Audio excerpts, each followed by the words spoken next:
इसको रोकोगे कहां से, कैसे रोकोगे? गुरु रूपी अंकुश जो तुम्हारे पास होगा रुक जाएगा। ये बड़ी लड़ाई करनी पड़ेगी। बड़े दोस्त बैठे हैं, मन के अंदर बैठे हुए हैं, दुश्मन हैं, भारी दुश्मन है।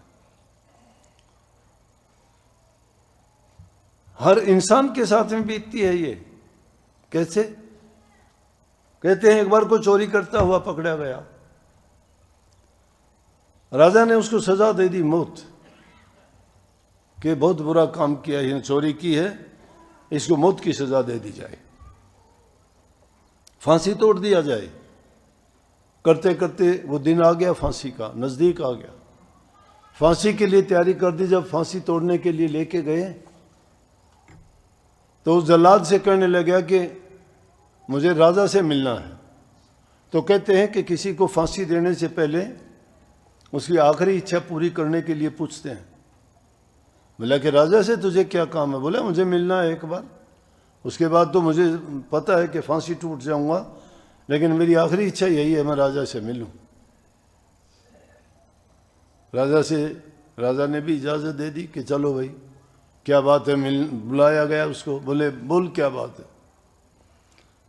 बोला जी मुझे आप फांसी बेशक दे दो, लेकिन मेरे पास एक बहुत बड़ा हुनर है। बोले क्या हुनर है आपके पास? बोला मैं सोना पैदा कर सकता हूं। अरे सोना पैदा कर सकता है? बोला कैसे? बोला कैसे तो आपको दिखा दूंगा, मुझे पहले आज़ाद करो। राजा ने सोचा कहाँ जाएगा ये, इसका हुनर देख लेते हैं। बोले चल कल से तेरा काम शुरू कर देना, कैसे पैदा करेगा? उन्हें राजा ने कह दिया, ज़मीन दे दी गई, ज़मीन तैयार कर दी गई कि कैसे पैदा करेगा? बोला जैसे किसान पैदा करता है। बोला मुझे सोने के छोटे छोटे दाने बनवा के दो, पहले वो सोने के बीज बोऊंगा तभी तो उसके पेड़ बनेंगे, पेड़ों पर वो लगेंगे।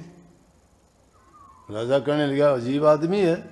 चलो राजा ने सोचा हो सकता है हुनर है, देख लिया जाए क्या करेगा ये। बोले लेकिन एक बात है राजा। बोले कि हाँ बोलिए। बोले वो बनने के बाद में वो बीज जो डाला जाएगा सोना तभी बनेगा। वो आदमी उनको बोए जिसने जिंदगी में कभी चोरी ना की हो। बोले ये भी कोई बात नहीं।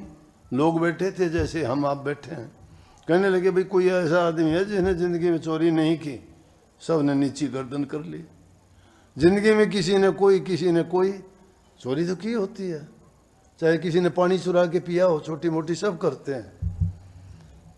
कोई नहीं बोला मंत्री से। बोला मंत्री जी आप? बोला जी मेरे से भी एक बार पढ़ता था तो एक लड़के की कलम चुरा ली थी, मेरे से भी हुई है। बोले जी अब तो सब ऐसे ही हैं। राजा से कहने लगे अब तो आप ही बचे हो, आप करो। बोला अरे चोरी मेरे से भी हुई है। बोला चोरी आपसे भी हुई है? तो चोर कहने लगे मैंने कौन सा जुल्म कर दिया, मुझे फांसी क्यों तोड़ रहे हो? जब सब ऐसे करते हैं तो कहने की बात यह है कि मन सबके पास है और ये मन सबके साथ उत्पात करता है, लेकिन इस मन को सिधाने के लिए गुरु के पास जब जाओगे तो गुरु आपको वो अंकुश देंगे, वो समझाएंगे कि देख भाई मन की चाल में अगर फंसोगे दो रास्ते होंगे आपके पास, दो चीज़ें विकल्प है। जिस आदमी के सामने विकल्प नहीं है उसके तो मजबूरी है। हमारे पास दो विकल्प हो गए गुरु मिलने पे, एक मन हो गया, एक गुरु हो गया। जो मन के कहे में काम करेगा वो मनमुख कहा जाएगा, और जो गुरु के कहे में काम करेगा वो गुरुमुख होएगा। तो इसलिए मनमुखता को छोड़ के गुरुमुखता की ओर मन को मोड़ लीजिए। मन तो आपसे करवाएगा पाप कर्म, नीच कर्म, खोटे कर्म, बुरे कर्म, वो तो लेके जाएगा हमें नरकों की ओर। लेकिन जो गुरुमुखता का रास्ता आपने अपना लिया तो गुरु तो कहते हैं कि उसे मालिक की भक्ति करो, निष्कपट मन से, सच्चाई के साथ दुनिया में रहते हुए तो अच्छा बर्ताव करो। अच्छा बर्ताव में आपको बता दिया गया कि तीनों प्रकार से मन से, वचन से और कर्म से पवित्र होके चलो।